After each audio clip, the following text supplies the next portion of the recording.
In the year 1009, so we'll go back a ways, the Caliph al-Hakim of Egypt ordered the Basilica of the Holy Sepulchre that was built by Constantine to be destroyed there in Jerusalem. A substitute building was built about 40 years ago. But that event set off a chain of actions and reactions, because during this time period, pilgrims to Jerusalem were on the rise, pilgrimages. There was a land route via Hungary, and I know you're thinking that's a long way to go from Western Europe through Hungary, down through modern-day Turkey to the Holy Land, but people were making the journey. In the 1040s, the Normans conquered Sicily. We know a lot about the Normans because of their work in England. The same group, the Normans, they conquered Sicily from the Muslims.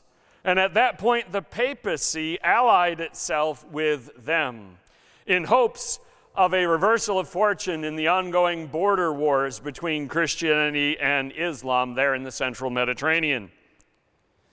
Following this, Pope Urban II responded to yet another plea for assistance from the Byzantine emperor, and those had been coming without much of a Western response for many generations, by sharing widely fabricated stories of atrocities happening against pilgrims in Jerusalem.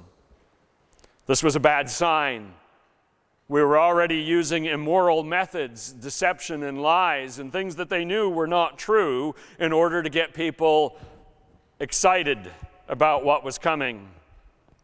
After that, Urban II guaranteed to the noblemen who took the cross, an interesting phrase itself, of crusade, that if they were to die in battle, they would gain immediate access into heaven.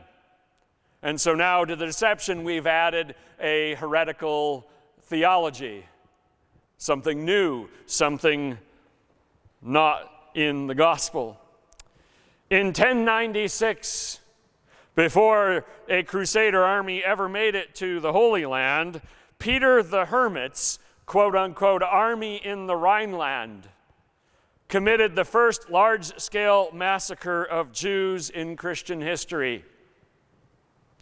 A harbinger of bad things to come on that front. We've already had one unintended consequence of getting people excited about dealing with the infidel.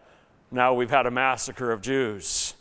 In 1099, the Crusader army captured Jerusalem, massacring the vast majority of the Jews and Muslims that were living there. Some in the fury after the battle, but many of them systematically sought out and executed afterwards. At that point, the Temple Mount and the Dome of the Rock became Christian places of worship. But after this, there would be 2 centuries of expense and bloodshed with diminishing returns down to nothing. In 1187, Jerusalem was recaptured by Salah ad-Din. In 1204, the Fourth Crusade, thanks to some Venetian duplicity, actually attacked Constantinople, the capital of the Byzantine Empire, the largest city in the world, almost completely filled with Orthodox Christians. And of course, rape and murder and pillage followed the sacking of the city. And this began a trend of Christian on Christian violence that would persist through the end of the 30 Years' War. In 1291, the last Crusader stronghold in Palestine fell. It seemed that the battle cry, "God wills it," wasn't all that accurate. So the Crusades had a questionable goal, highly immoral methods, unintended consequences that unleashed themselves for centuries to come, and almost nothing to show for it, except for a lot of lasting damage. Why am I talking about the Crusades? I'm talking about them because they may be one of the most clear and well-known and obvious examples of let us do evil that good may result, backfiring on the people who tried to follow it. Let's look at Romans 3, 5 through 8 and build up to that last phrase that Paul is giving us this morning, starting with verse 5. It says, "But if our unrighteousness brings out God's righteousness more clearly, what shall we say?"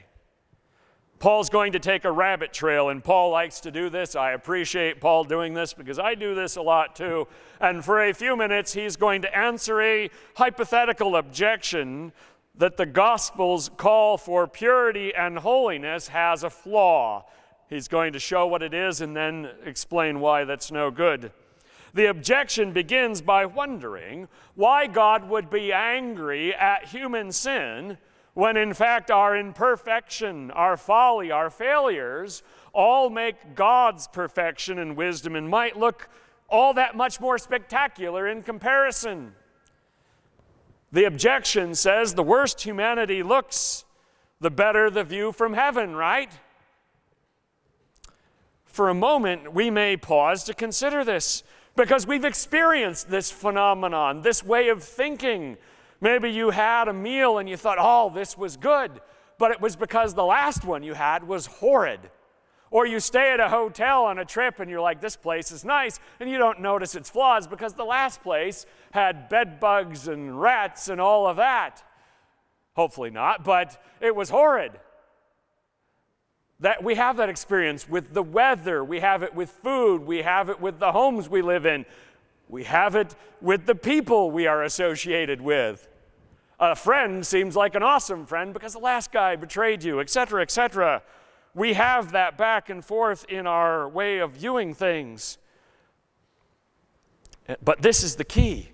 Those are all comparisons within a flawed framework. We're comparing the worst to the best, the bad to the good. But we are not comparing the imperfect to the perfect. Good, better, and best benefit from a comparison to lesser qualities, but perfect, pure, holy, and righteous need no such sales pitch. God, by his very nature, cannot be improved upon. That humanity falls far short of imitating God does not elevate God in any way. If you add one to infinity, the answer is still infinity. Paul says, what if some were to say that God is unjust in bringing his wrath on us? And he says, hey, I'm using a human argument. He doesn't want to be misquoted here. The whole argument seeking to excuse human immorality because it makes God look better is madness. But Paul is willing to continue following it to its conclusion because it will, as we shall see, have a practical application for us when we see that conclusion. Thus, he indulges the next absurd premise. It isn't fair for God to judge us because humanity makes God look better. So what does Paul have to say about that? He says this, certainly not. If that were so, how could God judge the world? The premise that Paul is in the midst of utterly rejecting misunderstands the basis of God's justice. The nature of God, who and what God is the standard by which all rational created beings are judged. God does not exist outside of the standard. God is not a judge who didn't write the law and only interprets and applies it. Instead, God himself inherently creates right and wrong and good and evil by the fact of his uncaused eternal existence. Thus, all that is in accordance with God is by definition good, and deviation from God is by definition evil. God is light. To move away from God is to move away from light and toward darkness. if 1% or 50% or 99% or even 100% of humanity were to conform to or rebel against that standard, it makes not a bit of difference. It doesn't make it any more right or any more wrong that people are following it or are not following it. It must already be fully and completely right and just, because God's justice, and only God's justice, reflects God's nature, and therefore the nature of reality itself. God is the only one who can judge the world, and God's own perfect and holy nature is the only possible standard by which to do so in a way that has any validity. Paul continues, he says, someone might argue, if my falsehood enhances God's truthfulness and so increases his glory, why am I still condemned as a sinner? Here we see a last-ditch effort to escape God's scrutiny, summarized in one sentence. Your falsehood does not enhance God's truthfulness. The qualities of God that human sin falls so woefully short of are already perfection. From our fallen point of view, the comparison may seem to elevate God, but that's just because we're digging our own hole deeper.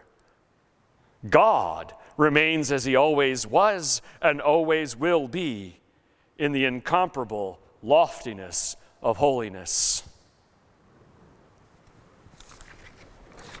And here we head towards the heart and meat of our message, the premise that Paul is rejecting. Why not say, as some of us slanderously claim that we say?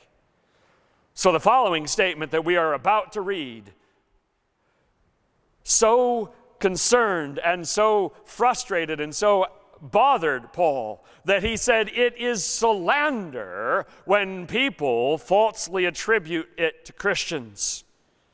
In other words, this following idea that we're about to get to isn't a little bit misguided. There isn't room to debate on it. We can't agree to disagree. Paul knew full well, and Judaism had certainly prepared him for it, that not all followers of Jesus Christ, not even all genuine and deeply committed followers, would be in agreement about how to live properly as Jesus' representatives in this world. He knew we wouldn't always agree on things. Paul urged us to understand each other and to compromise and to carve out space for the disputable matters about which both Christians might be properly honoring God without agreeing with each other.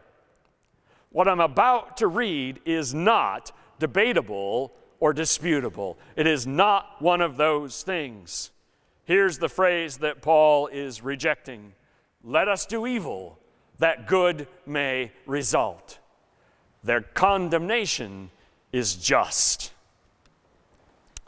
Paul considered it to be slander upon the name of Christ to accuse Christians of teaching and believing a win-at-all-cost or only results matter viewpoint. Why is it slander? Because the teaching and example of Jesus is the opposite of this. Jesus taught and lived out his words that the only answer is righteousness, that results are in the hands of our Father in heaven. So our only concern is to seek and to do the right thing no matter what. And that's exactly what Shadrach, Meshach, and Abednego said in our opening scripture from Daniel. They said, we're going to do the right thing, and God can save us if he chooses to, but if he doesn't, we're doing the right thing. It wasn't about the results, it was about what is right. As Pastor Andy Stanley, one of the more famous ministers in our country alive today, said in his new book, neither Jesus nor his followers are in it to win it. Jesus lost on purpose.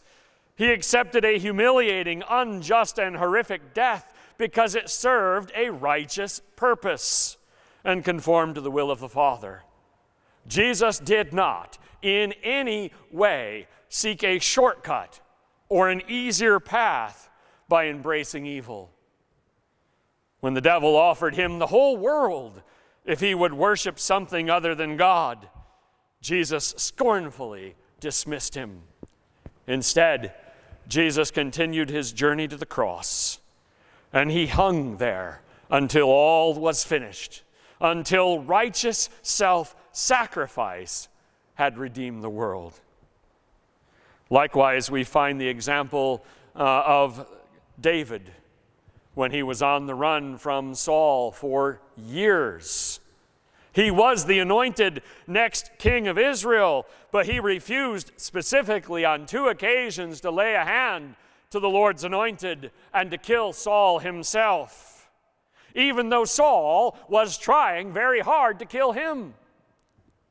Instead, he trusted that God would fulfill his will without David having to do something immoral. There was no need for David to stoop to Saul's level. No reason for David to fight fire with fire, as the saying goes. So why is it impossible for evil means to produce righteous ends? Why is that premise absolutely false?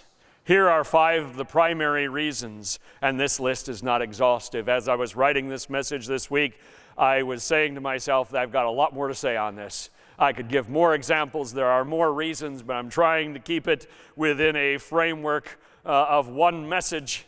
Here are 5 absolute reasons why it is impossible for evil to produce righteous results. Number 1, the nature of God. 1 John 1:15 says, God is light, in him there is no darkness at all. But we know this about God. God is 100% holy and righteous. God is entirely and without any hint of deviation, good and pure. There's no evil thought, attitude, intention, or method that can come from the mind of God, nor can any such be used by the hand of God. Unlike powerful people in our world, God does not have dirty work that he farms out to others. God's very nature, his entire being, is against any such compromise or partnership with evil on any level. People think, God, nudge, nudge, wink, wink. God uses evil when he needs to, because we wrongly imagine God in our image and not the other way around. We fail to appreciate the gulf that exists between a holy and righteous God and sinful humanity. When push comes to shove, we may choose evil, thinking that we must. God has not and will not, ever. So we don't understand the nature of God if we think that evil can result in good. Secondly, we don't understand the nature of evil itself. Just as people underestimate God's purity and holiness by thinking him capable of utilizing evil to accomplish his will, they conversely overestimate what can be accomplished using evil processes and methods, because they don't truly see evil for what it is.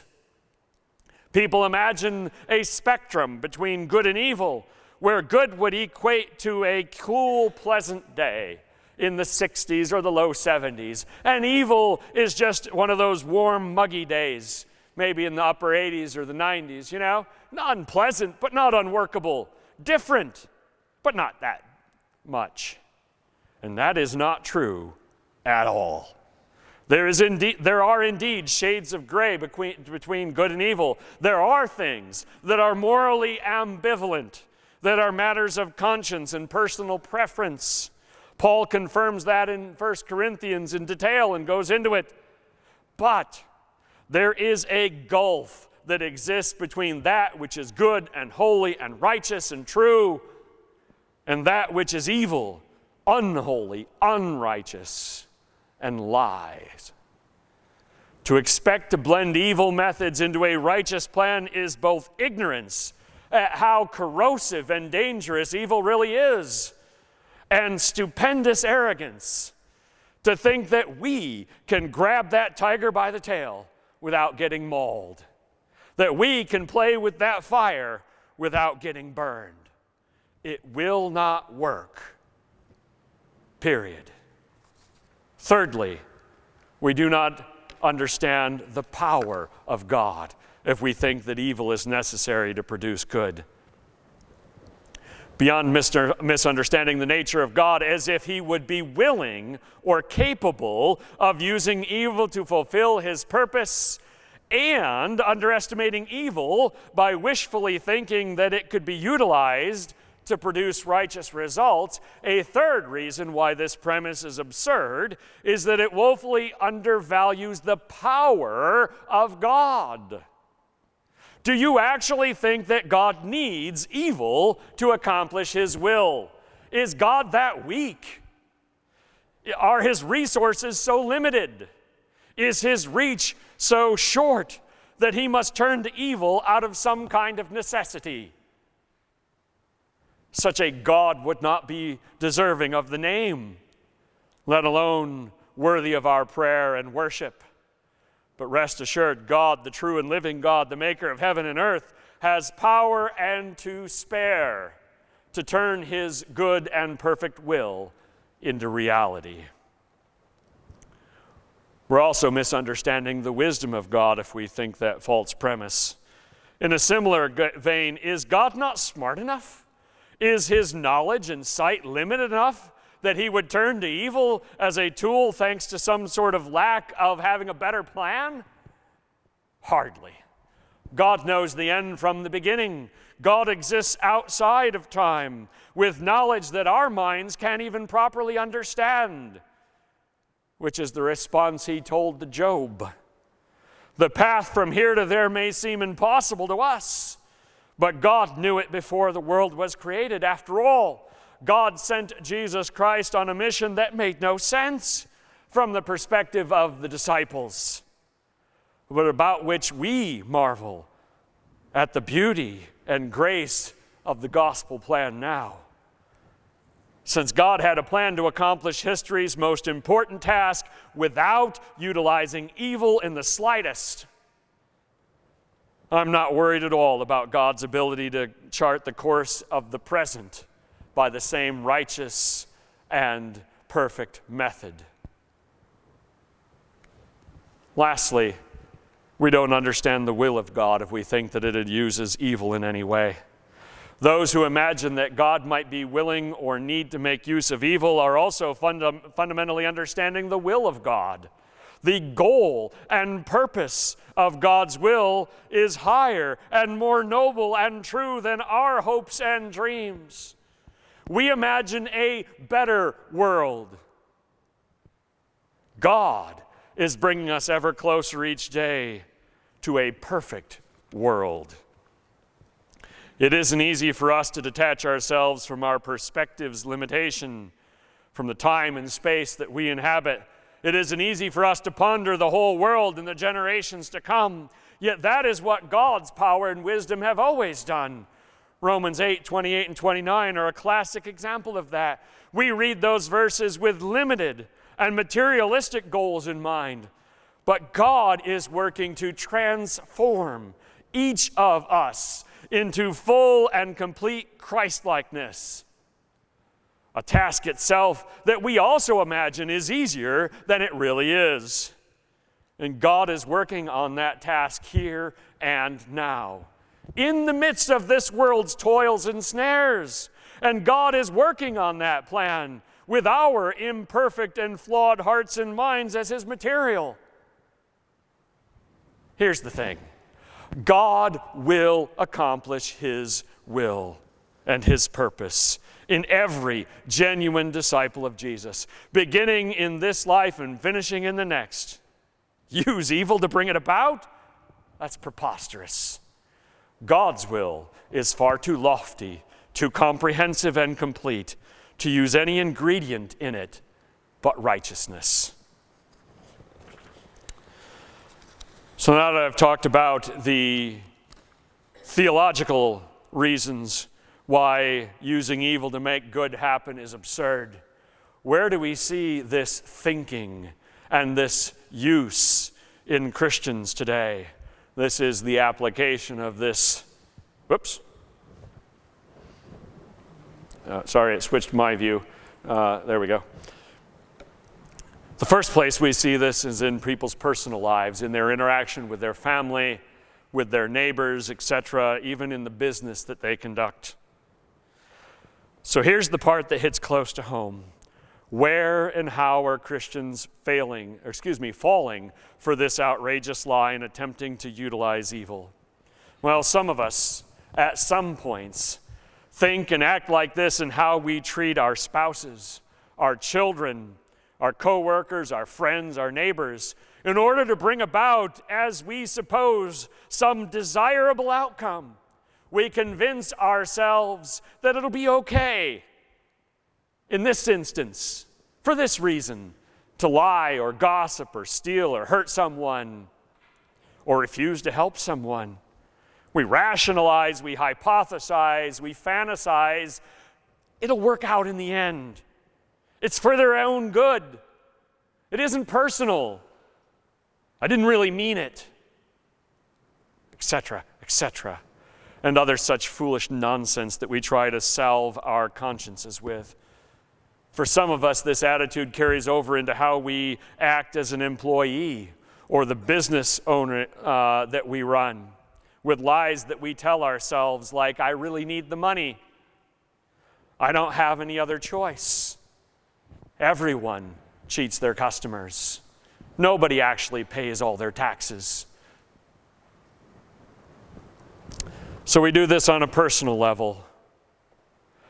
But we especially do this, and most noticeably on a collective level, the collective actions that we make as a church. As harmful and as corrosive as our individual choices to try to use evil can be, and they will indeed be corrosive and harmful, our collective actions as a church, whether locally as a congregation or in a larger denominational unit, that attempt to wield evil on God's behalf are worse. Why? Because they implicitly stain the bride of Christ and blaspheme the name of God on top of everything else that they're doing. One example stands out, and we know this one because we've talked about it and thought about it an awful lot in recent years, and that's the clergy sex abuse scandal and all of the cover-ups and all of the victim shaming that was done. That is a horrific example of people saying, we're protecting the church, we're protecting the ministry by doing these evil things. But I've also seen it recently in all of the dirty tricks and all of the slander that have been widely reported amongst our brothers and sisters in Christ in the United Methodist Church in their recent meetings that have been ugly with way people treated each other, with both sides saying we've got to behave this way because the stakes are too high, the issue isn't too important, and so it doesn't matter if I'm slandering, if I'm lying. And we saw some of this, and I'm afraid we're going to see more in the next couple of years in the Southern Baptist Convention in their meetings, in the battle that is going on in that denomination for power and control. It's getting ugly, and it's likely to get more so. If we step back from the present and look at church history, we find the Crusades, the Inquisition, and countless men and women burned at the stake as heretics and witches. All of those things done in the name of Jesus Christ. All of them supposedly defending the church. And yet thoroughly embracing the evil of torture, injustice, and murder to do it. Better a church of martyrs than a church that makes martyrs. Better a church on the bottom of society than a church standing on the necks of those who are. evil wielded by the church in the name of Christ is a tragedy that my words cannot adequately condemn. Sadly, there are more such examples, and we could give more examples of the church acting in this way and rationalizing and making excuses. There's one more area that we need to talk about, and that is our politics. In an earlier era, I'm old enough to say in an earlier era and have it be my youth, before social media and the internet. And yes, Lydia, there was a time before the internet. It was a dark time. It was a time you had to go to the library and look things up in order to do a research paper. You had to get out the microfiche. It was brutal. Yes, it was awful. You don't want to know. But before that time, most people in this country were not what we call politically active. Conversations about political issues were infrequent, and typically face to face when they did happen. Those days I don't want to look at with rose-colored glasses. I know they were not wholly free of the concern about Christians embracing evil as a necessary tactic for politics. But those less toxic days are gone. The breadth and the depth of the problem has exploded within the church in the last 20 years. Do I need to give you examples? Or is the glut of lies and slander and greed and violence that we're seeing enough? I'm pretty sure you've seen it with your own eyes. From our political leaders, we now excuse unapologetic and unashamed violation of any and all of the 10 Commandments because they're on our team. And we can't let them have the satisfaction of watching someone on our team fall. Besides, the cause is too important to let morality get in the way. Does that sound familiar?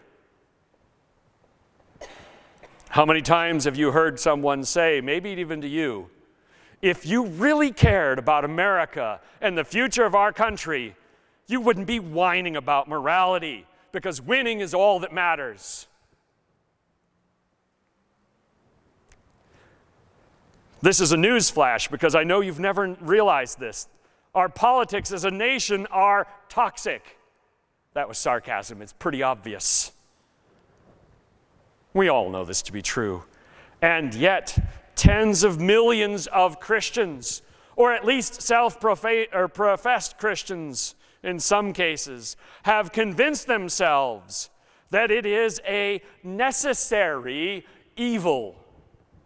And that word should ever be banished from our lips. Necessary evil. A phrase conceived by the devil himself. An oxymoron in every way. Evil is never necessary. It's always chosen instead of more moral options. Harder options, more costly options, more difficult options, but they always exist. Our politics is an abusive marriage, but one we're not willing to leave. I wish that was the worst of it. I have witnessed my own ears, my own eyes, my own social media, countless times from people here in Venango County and people that I know from my earlier years in Michigan too, who are enthusiastically, even gleefully participating in this web of evil. Not just as an audience in the arena cheering on the gladiators as they slaughter each other. That's bad in itself. But they themselves believe themselves and act as if they are foot soldiers. And thanks to social media, they see a part that they can play. They want to do their part to save the church. We could have a whole message on that. as if the church needs to be saved, as if evil had anything to do with saving the church. They want to rescue America, and some of them even think they are safeguarding Western civilization by ingesting and regurgitating untruths. And let's be honest, they're lies, untruths, slanders, vitriol, and yes, even outright hate of them. The them is a nebulous enemy who must be defeated at all costs, including our own integrity, honor, kindness, and decency. You see, we can't afford those sentiments anymore because this is war. Yeah, I've seen this, and I've heard this personally from family. Some of my second and third cousins and whatnot on social media have been more than a bit unkind when I was talking about COVID-19 vaccinations, when I was talking about racial justice and other similar things. I've had it come from friends, high school classmates, had it come from people right here in town. And it both frightens me and saddens me more than you can know to have that come from people that weren't like this before. This story is being repeated across the country and is why more pastors than ever, according to recent surveys, as a percentage, are seriously thinking about quitting their jobs. They look at the politics happening in their church, the people yelling at each other and mad at each other, and them getting yelled at no matter what choice they make on anything because somebody's going to be upset about it. And they say, I can't win. I'm not making a difference. Nobody's listening to me. I don't need this. They're not the only ones. An awful lot of teachers are thinking that. An awful lot of healthcare providers, an awful lot of school board members, a lot of local politicians, a lot of police officers, a lot of everybody are saying, who needs this? I'd rather go be a greeter at Walmart than deal with this.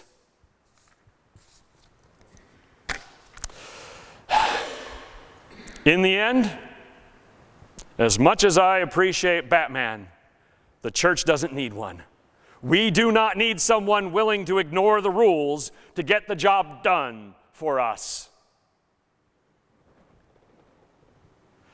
The church doesn't need you to do anything other than strive to live out love, joy, peace, patience, kindness, goodness, gentleness, and self-control. Maybe you've heard of them.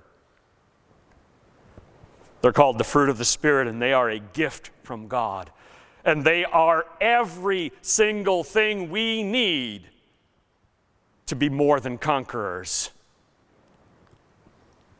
God will handle the rest because God is in control. God has a plan and it is being fulfilled in each and every day. And God has no room whatsoever in his holy and righteous will for evil. Inasmuch as we imitate God, neither will we. All right, so what are our applications for today? I try to keep it to 3. Today there are 5 because there's too much here. Number 1, we need to remind ourselves and always be aware that God is perfect. He doesn't need flawed humanity to make him look better, so don't even think about that. Number 2, to attribute evil in any way, shape, or form to God's nature, purpose, or methods is as false as it is slanderous. Thirdly, the lie that evil can create good cannot possibly be true. It's wrong about what evil is, wrong about God's nature, his power, his wisdom, and his will. It's wrong all over the place. Fourthly, the rationalizations and excuses don't change the fact that evil will corrupt us, both individually as Christians and collectively as a church. And then lastly, Let us then repent from the folly of believing that politics is an exception where evil is allowable, from our own participation in sharing lies, slander, and hate.